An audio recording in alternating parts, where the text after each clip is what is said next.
ಎರಡನೇದು 3, 4, 5, 6. ಈಗ 8ನೇ ತರಗತಿಗೆ 2ನೇ ಸುತ್ತಿನ ದೈಹಿಕ ಶಿಕ್ಷಣ ವಿಷಯಕ್ಕೆ ಸಂಬಂಧಪಟ್ಟಂಥ ನಿಮಗೆ ನಿಗದಿಪಡಿಸಿರ್ತಕ್ಕಂಥ ಪಾಠಗಳ ಬಗ್ಗೆ ಏನು ಕ್ವಿಜ್ ಕಾರ್ಯಕ್ರಮ ಇರ್ತದೆ, ರಸಪ್ರಶ್ನೆ ಕಾರ್ಯಕ್ರಮ ಇರ್ತದೆ. ಈ ಕಾರ್ಯಕ್ರಮದಲ್ಲಿ ಈಗಾಗಲೇ ನಿಮ್ಗೆ ಗೊತ್ತಿರುವಂತೆ ಯಾವುದೇ ರೀತಿಯಾದಂಥ ಆಪ್ಷನ್ ಇರೋದಿಲ್ಲ. ನೇರ ಪ್ರಶ್ನೆಗೆ ನೇರವಾದ ಉತ್ತರ ಇರ್ತದೆ. ನೇರವಾದ ಪ್ರಶ್ನೆಗೆ ನೇರವಾದ ಉತ್ತರ ಹೇಳಿದಲ್ಲಿ ಆ ತಂಡಕ್ಕೆ 6 ಅಂಕಗಳು ಬರ್ತವೆ. ತದನಂತರ 5, 4, 3, 2, 1 ಈ ಥರ. ಮತ್ತೆ ಕಾಲಾವಕಾಶ ಕೇವಲ 10 ಸೆಕೆಂಡ್ ತದನಂತರ 10 ಸೆಕೆಂಡ್ ಮಾತ್ರ ಇರ್ತದೆ. ಪ್ರಾರಂಭ ಮಾಡೋಣ. Okay, all the best. ಮೊದಲ ಪ್ರಶ್ನೆ 8ನೇ ತರಗತಿಯ ಮೊದಲ ಗುಂಪು. ಪ್ರಶ್ನೆ ಹೀಗಿದೆ, ಎಲ್ಲರೂ ಕೇಳಿಸ್ಕೊಳ್ರಿ. ವಾಲಿಬಾಲ್ ಆಟದಲ್ಲಿ 3 ಸ್ಪರ್ಶಗಳ ನಿಯಮ ಜಾರಿಗೆ ಬಂದಿದ್ದು ಯಾವಾಗ? 1916ರಲ್ಲಿ ಸರಿಯಾದ ಉತ್ತರ. ಚಪ್ಪಾಳೆ. ನೇರ ಪ್ರಶ್ನೆಗೆ ನೇರವಾದಂತ ಉತ್ತರ ಕೊಟ್ಟು 6 ಅಂಕಗಳನ್ನು ಪಡ್ಕೊಂಡಿದ್ದಾರೆ.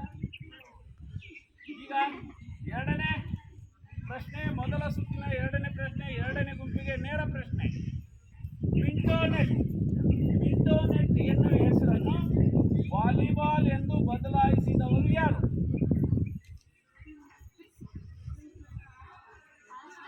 ಸರಿಯಾದ ಉತ್ತರ. ಸ್ಪ್ರಿಂಗ್ಫೀಲ್ಡ್ ಕಾಲೇಜಿನಲ್ಲಿ ಡಾಕ್ಟರ್ ಹಾಲ್ಸ್ಟೆಡ್ ಅವರು ಈ ಒಂದು ಮಿಂಟೋನೆಟ್ ಇದ್ದದನ್ನ ವಾಲಿಬಾಲ್ ಅಂತೇಳಿ ಬದಲಾಯಿಸಿದ್ರು. ಸರಿಯಾದ ಉತ್ತರ. ನೇರವಾಗಿ 6 ಅಂಕಗಳು 2ನೇ ಗುಂಪಿಗೆ. ಎಲ್ಲ ಕಟ್ಟಿದ್ದೀವಿ. 3ನೇ ನೇರ ಪ್ರಶ್ನೆ 3ನೇ ಗುಂಪಿಗೆ. ಎಲ್ಲರೂ ಕೇಳಿಕೊಳ್ಳಿ. 14 ವರ್ಷಕ್ಕಿಂತ ಹಿರಿಯ ಬಾಲಕ ಬಾಲಕಿಯರಿಗೆ 14 ವರ್ಷಕ್ಕಿಂತ ಹಿರಿಯ ಬಾಲಕ ಬಾಲಕಿಯರಿಗೆ ವಾಲಿಬಾಲ್ ಆಟಕ್ಕೆ ಬಳಸುವ ನೆಟ್ಟಿನ ಎತ್ತರ ಎಷ್ಟು? 2.24 ಮೀಟರ್. ಸರಿಯಾದ ಉತ್ತರ.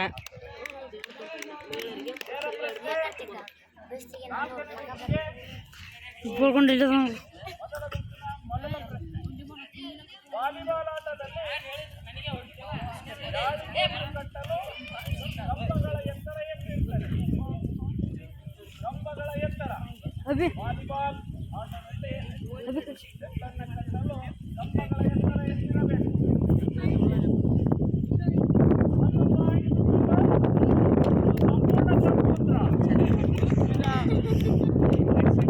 ಪ್ರಶ್ನೆ ಪಾಸ್ ಆಗ್ತದೆ. ವಾಲಿಬಾಲ್ ಆಟದ ಅಂಗಣದಲ್ಲಿ ವಾಲಿಬಾಲ್ ಕಟ್ಟಲು ಕಂಬಗಳ ಎತ್ತರ ಎಷ್ಟಿರಬೇಕು? 0.5. ಇದು ಸರಿಯಾದ ಉತ್ತರ ಅಲ್ಲ.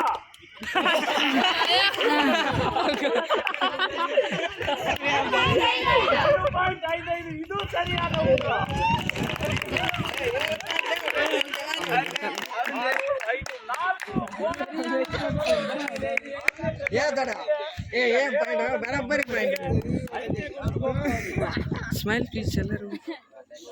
5ನೇ ಗುಂಪಿಗೆ ನೇರವಾದಂತಹ ಪ್ರಶ್ನೆ, ಸರಳವಾದಂತಹ ಪ್ರಶ್ನೆ.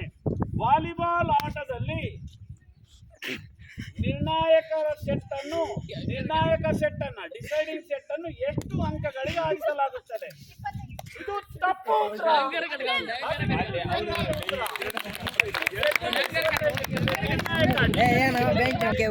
5 ಬೋನಸ್ ಅಂಕಗಳು 6ನೇ ತಂಡಕ್ಕೆ. ಈಗ 6ನೇ ತಂಡ ಬಹಳಷ್ಟು ಜೋಶ್ನಲ್ಲಿದೆ. ಬೋನಸ್ ಅಂಕಗಳೊಂದಿಗೆ ತೇಲಾಡ್ತಾ ಇದೆ. 6ನೇ ಗುಂಪಿಗೆ ಮೊದಲ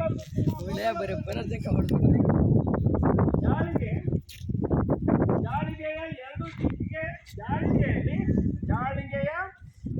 ದಿಕ್ಕಿಗೆ ಜಾಳಿಗೆಯಲ್ಲಿ ಬದಿ ರೇಖೆಗೆ ಲಂಬವಾಗಿ ಏನನ್ನು ಕಟ್ಟಿರುತ್ತಾರೆ? ಆಂಟೆನಾ. ಸರಿಯಾದ ಉತ್ತರ. ಯಾವ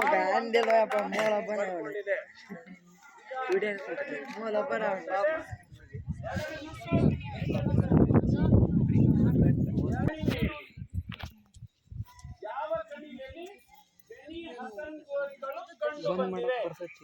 ಯಾವ ಕಣಿವೆಯಲ್ಲಿ ಬೆನಿ ಹಸನ್ ಗೋರಿಗಳು ಕಂಡು ಬಂದಿವೆ? ನೈಲ್ ಕಣಿವೆಯಲ್ಲಿ. ಸರಿಯಾದ ಉತ್ತರ.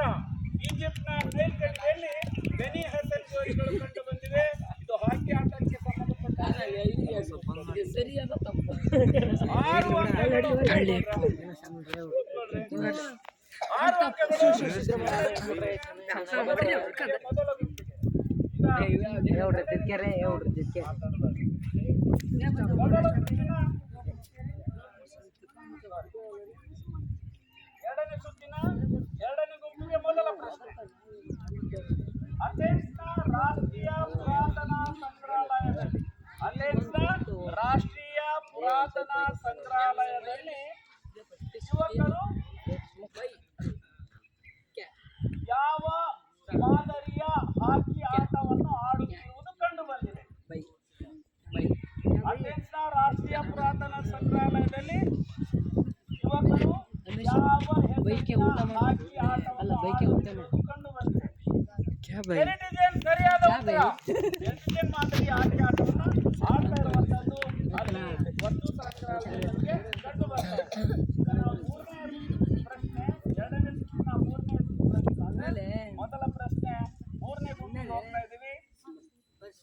ಗೋಲ್ ಪೋಸ್ಟ್ನ ಮಧ್ಯದಿಂದ, ಗೋಲು ಕಂಬಗಳ ಮಧ್ಯದಿಂದ 6.40 ಮೀಟರ್ ದೂರದಲ್ಲಿ, ಗೋಲ್ ಪೋಸ್ಟ್ನ ಮಧ್ಯದಿಂದ 6.40 ಮೀಟರ್ ದೂರದಲ್ಲಿ ಯಾವ ಚುಕ್ಕಿಯನ್ನು ಪೆನಾಲ್ಟಿ ಚುಕ್ಕಿ? ನೇರ ಪ್ರಶ್ನೆಗೆ ನೇರವಾದಂತ ಉತ್ತರ 6 ಅಂಕಗಳು.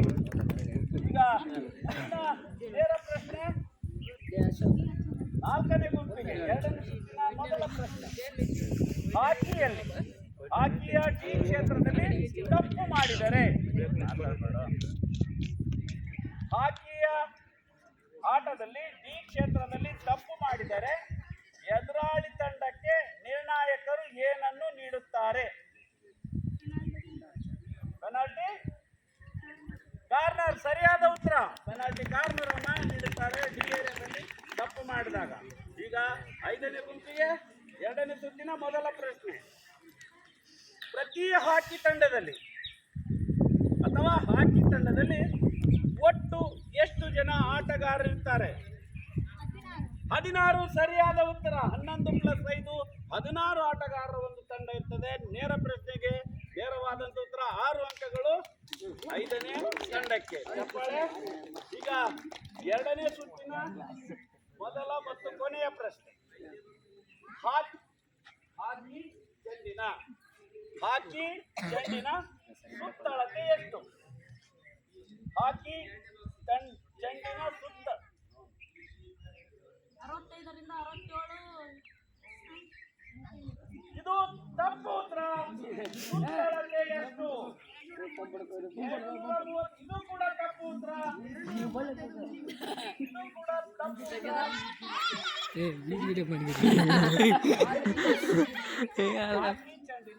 ಚೆಂಡಿನ ಸುತ್ತಳತೆ ಎಷ್ಟು? ತಪ್ಪು ಉತ್ತರ.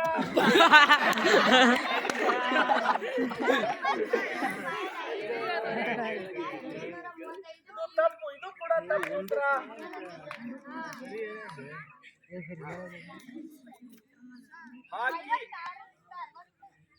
ಪಿಪಿ ಕೊಡ್ಸ ಕೂಡ ತಪ್ಪು ಉತ್ತರ.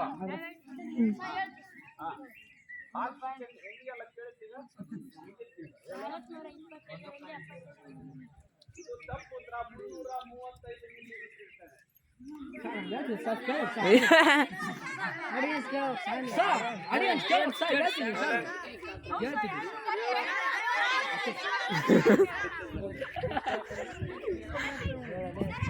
ಎಷ್ಟು ಆಟಗಾರರು ಆಡುತ್ತಾರೆ? ಹ್ಯಾಂಡ್ಬಾಲ್ ಆಟವನ್ನು ಎಷ್ಟು ಆಟಗಾರರು ಆಡುತ್ತಾರೆ? 7 ಆಟಗಾರರು ಸರಿಯಾದ ಉತ್ತರ. 6+1 7 ಆಟಗಾರ ಆಡ್ತಾರೆ. ಇದು ಹೆಂಗ್ ವರ್ಷದಲ್ಲ ರಾಂಗ್ ಒಬ್ಬರು ಸಿಂಗಲ್ ಹೆಂಗೆ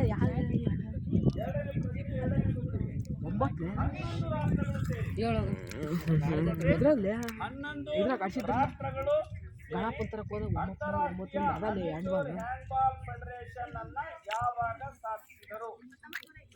1928 ಸರಿಯಾದ ಉತ್ತರ. ನೇರ ಪ್ರಶ್ನೆಗೆ ನೇರವಾದ ಉತ್ತರ 6 ಅಂಕಗಳು. ಎರಡನೇ ಗುಂಪು ಸರ್ ಒಂದೇ ಕಡೆ ತೆಗಿಬಾರ್ದು.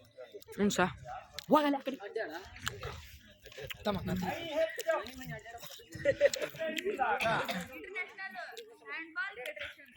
ನ್ಯಾಷನಲ್ ಹ್ಯಾಂಡ್ಬಾಲ್ ಫೆಡರೇಷನ್ ಸರಿಯಾದ ಉತ್ತರ. ಇದು ಕೂಡ ಮತ್ತೊಂದೇನಾಗಿರ್ಬೋದು,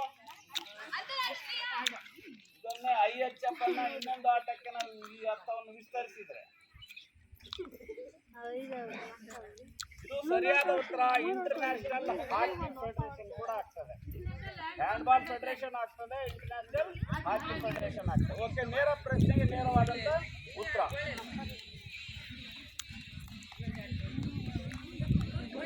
ನಾಲ್ಕನೇ ಗುಂಪು ನೇರ ಪ್ರಶ್ನೆ, ಸರಳವಾದಂತ ಪ್ರಶ್ನೆ. ನೀವು ಎದಕ್ಕೆ ಬಂದು ಇಲ್ಲಿನೂ ಗಲಾಟೆ ಮಾಡಕ್ ಬಂದ್ರೆ ಎದಕ್ಕೆ ಬರ್ಬೇಕು?